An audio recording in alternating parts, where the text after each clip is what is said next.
back to Hope at Dawn, right here at Hope TV. This is where you look and live, and we are looking at what is being reported in today's newspapers. I do have the Standard with me, and they go with the headline, "Cheers to jeers. Ruto no longer darling of many." That is the headline the Standard goes with. Increasingly, the president is facing hostile crowds from his support base. It started in Rift Valley, and now Mount Kenya has perfected the art of jeering leaders in his presence. Has the populace run out of patience with their leaders, or are they just frustrated? That is the question the Standard is asking, and you can read that story extensively on page 4. And in some of the rallies, the president has actually been forced to intervene. And I see a quote here attributed to him saying, "I want leaders to be respected. Heckling is for ODM, and we do not want ODM shenanigans in UDA. We do not want this kind of nonsense. We want a united country." And that is a quote attributed to the president. And it is, they say, it is what the ground is saying. And you can read that extensively on page 4 inside the Standard. Still on the front page of the Standard, high fees are pushing children out of schools. A report shared with the African Union shows that a government plan to spend less in education and push parents to pay levies has denied thousands of children access to education, further widening social and economic disparities. It's a story you can read on page 16, and they are saying 79% of African Union countries are planning to decrease total government spending as a percentage of GDP between 2023 and 2025. 44%, 15 African Union countries are already spending more on debt servicing than they are on education, and this number is probably greater as full data is not available for 18 countries. Now, 44% of countries are spending more revenue on debt servicing than on education. And then I see 73% of the 52 African Union countries studied. The IMF identifies that 73% are in debt distress or at significant risk of debt distress. And that's a very worrying story. You can read it on page number 16 inside the Standard. I also see on the front page, Joho's 2027 stab rattles ODM diehards. Former Mombasa Governor Hassan Joho's presidential ambition has stirred ODM, with leaders staking out who will inherit Raila's post as the party primaries beckon. Read that on page 8. I also see inside the Business Daily as well, and this is on page 19 inside the Business Daily, and not the Business Daily, but the business section of the Standard. They are saying banks to dig deeper into their pockets in new licensing plan. Ruto government reckons the move will help strengthen the resilience of financial system. Such fees for commercial banks were last reviewed in 1990. Read that on page 19. And then I see state is keen on helping young entrepreneurs. That is according to Trade Principal Secretary Susan Mangeni. Then the pullout today, health and science, they go with the story, 1 month to live. It's a sad story here. Why newborns are dying every day. Inadequate care in the first 28 days of life is a leading cause of death for newborn babies, but other factors like birth defects and preterm birth are to blame. They are getting an expert to break down the facts, and you can read that inside today's pullout health and science pullout on page 4 and 5. I also see moisturizing qualities.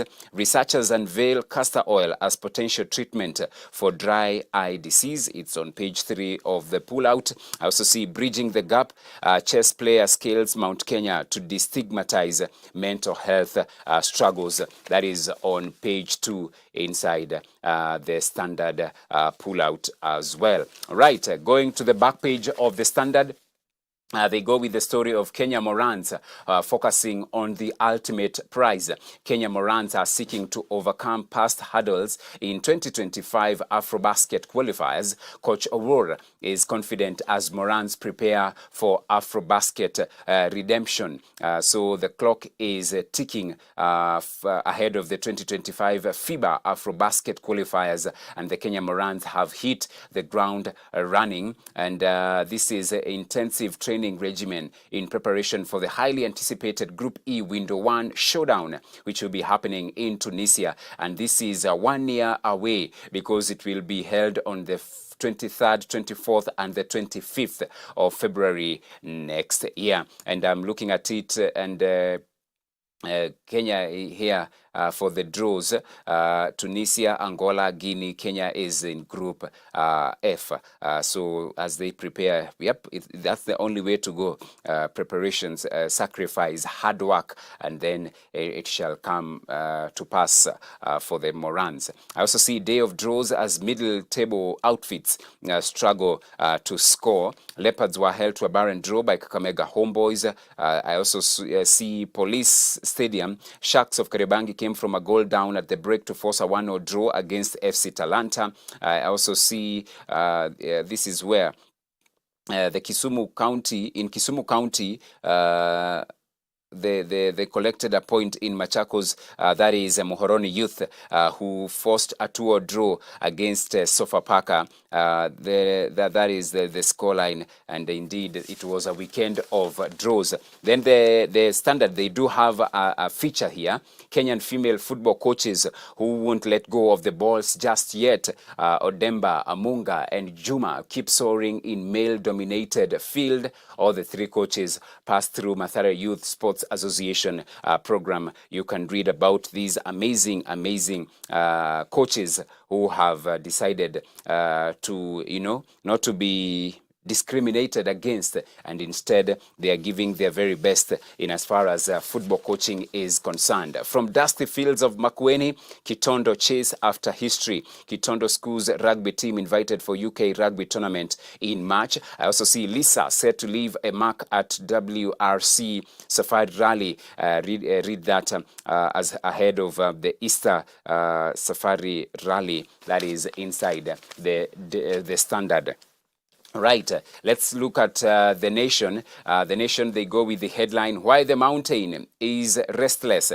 It's the region that installed Kenya Kwanza in power in the 2022 presidential election, but the discontent brewing in the vote-rich zone more than a year after the polls has the top brass of the ruling party pitching camp there to turn the tide. Just what is happening there?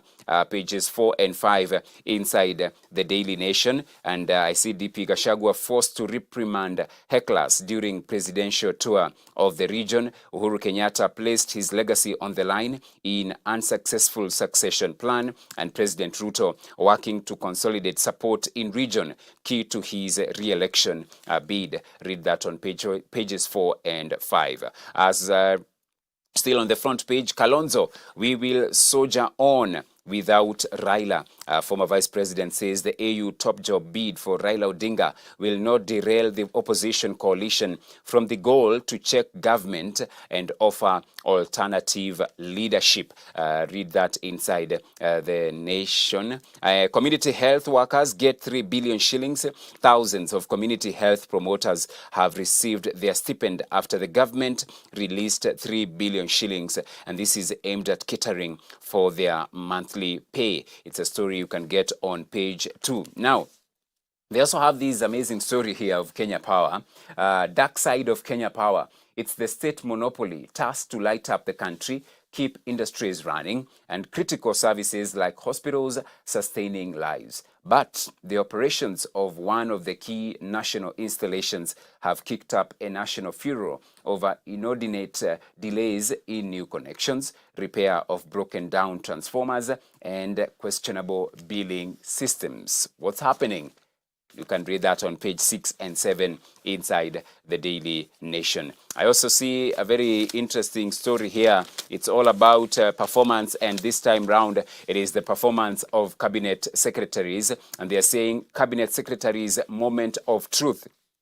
Ministers and House leaders are gathering today in Naivasha. This is for a summit to take stock of government performance that observers say could trigger the first shake-up of Kenya Kwanza administration. It's on page 8 inside the Daily Nation, and you can read what is expected in that particular performance summit in Naivasha. And then inside 4 trillion shillings budget to pay debt, foster growth, the government has unveiled the 2024-25 financial year spending plan that coincides with mega loan maturities that are forced imposition of harsh taxation measures. And it's a story you can read on page 4 inside the Nation.